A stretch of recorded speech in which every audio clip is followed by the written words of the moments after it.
Alright everybody, today we are going to make a copper ring. I'm using this. This is about 3/32. It's pretty small. I'm just going to lay it right down in there and pound on it. Well, I say pound. Tap on it. Firmly tap.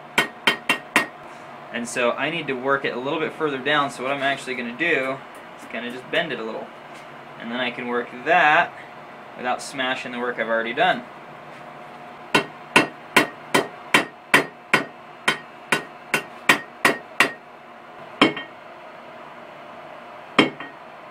So I've isolated a little portion to work on.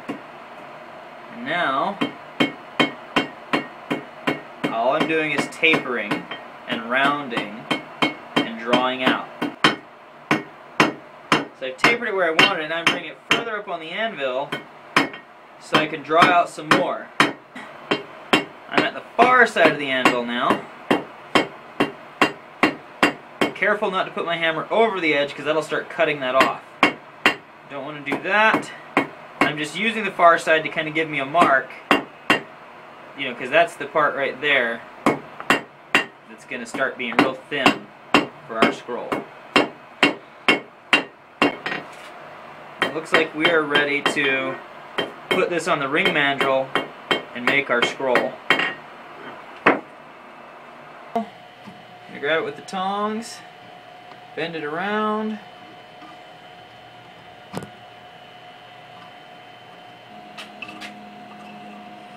Okay, here we are again. Just tightening that up. Okay, I'm going to bring that to there.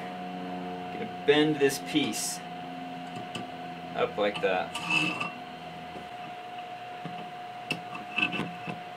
Pull that out, and we'll just begin this twisting right in there. And that almost did it. That was so close. Oh, it didn't quite line up against the... Oh well. That's okay. That actually doesn't look half bad. This is why I keep a flat face on my copper hammer. Sorry, the camera's jumping all over the place. So that I can work on these copper pieces. There we are. That does not look half bad. Now we brush.